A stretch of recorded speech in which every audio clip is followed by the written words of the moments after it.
Vamos de Bíblia. Ontem eu fiz os primeiros versículos de Isaías 49. Fiz 10 versículos, ele possui... Isaías 49 possui 25 versículos. 26 versículos ele possui. Deixa eu ver se é isso mesmo. 26 versículos. Vamos fazer mais 10, do 11º ao 20º, né? 10 versículos, ok? Quiser acompanhar na sua Bíblia, vamos lá. O 11º versículo de Isaías 49 fala assim: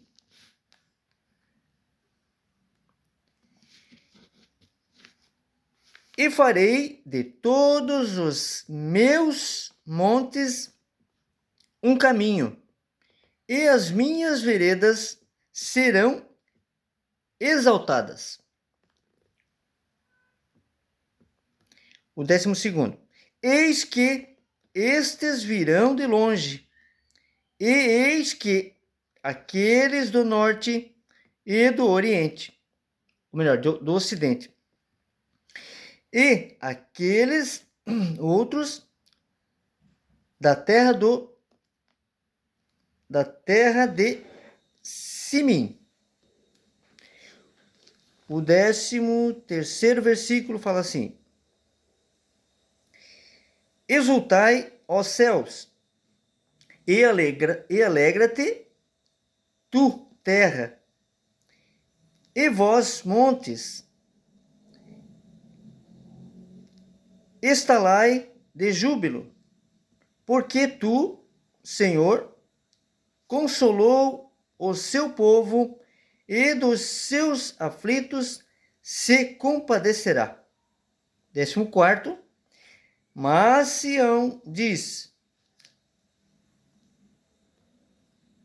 já me desamparou o Senhor. O Senhor se esquecerá, ou melhor, o Senhor se esqueceu de mim.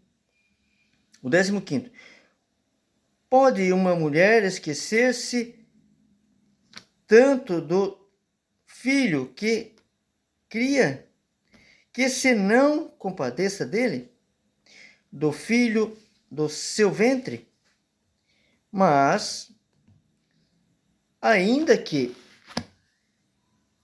esta se esquecesse, eu, todavia, não esquecerei de ti.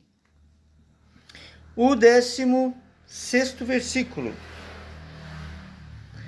Eis que na palma das minhas mãos te tenho gravado, os teus muros estão continuamente perante mim. O 17º agora. Os teus filhos apressadamente virão, mas os teus destruidores e os teus assoladores sairão para fora de ti. 18º. Levanta os olhos ao redor e olha todos estes que ajuntam, vêm a ti. Vivo eu, diz o Senhor, que de todos estes te vestirás, como de um ornamento, e a cingirás, ou melhor, e te cingirás deles como noiva.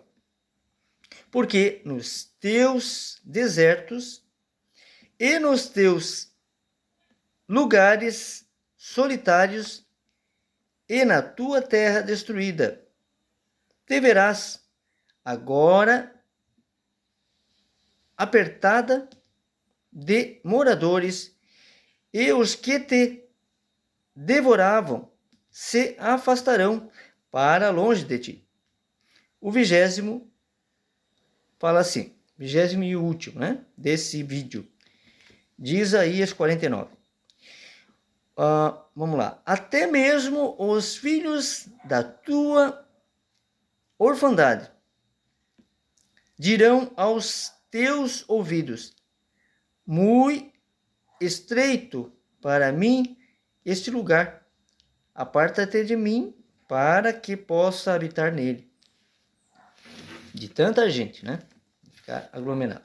Essa é a palavra em Isaías, que fala de Jesus, né? Isaías fala de Jesus totalmente. E eu fiz ontem os 10 primeiros, hoje fiz mais 10, e depois voltarei a fazer, né, os outros versículos de Isaías 49. Mas eu quero falar um pouco de Jesus. Há pouco tempo descobri a verdade que todos devem descobrir, devem procurar, né? Como Jesus mesmo falou: conhecereis a verdade e a verdade vos libertará. Descobri que não precisamos mais de templo. Jesus veio para acabar com o templo, pois estava totalmente corrompido. Quando Davi perguntou a Deus, perguntou não, ele afirmou, né? Perguntou. Então poderia fazer um templo, né? Um templo para ti, Senhor. E Deus disse: não, eu vou fazer para você. Eu vou fazer alguma coisa para você. Eu sou Deus Todo-Poderoso, né? O estrado dos meus pés é a terra.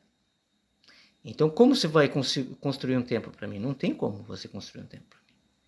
Então, Davi não entendeu nada, porque Deus falou para ele que ele teria um templo na sua descendência.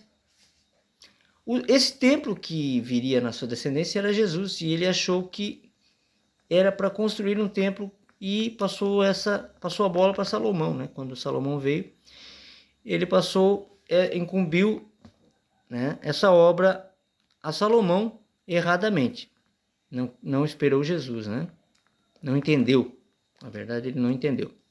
E por aí dá para se ver o quanto aconteceram erros sucessivos, né? Salomão veio a cultuar vários deuses que são demônios, né? Pois não, só existe um Deus. E o povo, o homem, né? O ser humano continuou errando. Nós somos de berço, né? Errados, desde Adão. Então, a gente precisa entender isso, né? A gente precisa entender de que a gente é o templo. Jesus falou: derrubem esse templo, eu levantarei em 3 dias. Achavam que o templo de pedra estava se referindo, mas estava se referindo a ele, que ele era o templo, que nós somos o templo. Então, diante disso, há muita coisa que virou tradição ao invés de Deus, né? Sobre dízimos, eu já falei aqui, estou falando em todos os vídeos, né? O que é o dízimo? O que era o dízimo, né? O dízimo era alimentos para os levitas, das tribos, das 11 tribos para a 12ª, os levitas. Quando veio a ordem de Melquisedeque, isso acabou. Então, se você continua fazendo isso, você está negando o que Jesus fez, né? Você está negando a Jesus. E isso é terrível, pois Jesus veio, fez o sacrifício, não precisa mais altar para fazer, porque o altar era feito sacrifício, então não precisa mais. Jesus já fez o sacrifício. Então, ele veio, acabou com o pecado nosso, né? Consertou, fez o conserto, e o homem ainda insiste em querer algo físico, quando Jesus usava o físico, né? Ele usava o físico, tudo que é material, para explicar o espiritual. E as pessoas não entenderam. A palavra é o pão, né? O vinho é o sangue. Mas não é para ficar bebendo isso todo e comendo pão todo mês. Não. Eu só estava explicando. É espírito, né? Coma a palavra. Então, estudem, né? Vejam certinho, procurem em YouTube se não acreditaram em mim ou se eu não soube explicar direito. Também sou novo nisso, né? Sou novo na verdade. E como Paulo falou, ai de mim que não leve a verdade. Eu poderia chegar aqui e continuar mandando vídeos, né, para o YouTube, para as redes sociais, sobre mentiras. E eu não posso fazer isso. Seria muito conveniente, né? Eu fazer uma coisa, pois a maioria está fazendo. Então, eu prefiro ficar com a verdade. A verdade é a vida. Prefiro acreditar em Jesus. Fiquem com essa palavra, meditem nela. Depois eu volto com mais versículos de Isaías 49. E assim, já está acabando, né? São 66 capítulos. Depois vem Jeremias e eu vou continuar a leitura da palavra e falando de Jesus, falando da verdade. Fiquem com Deus.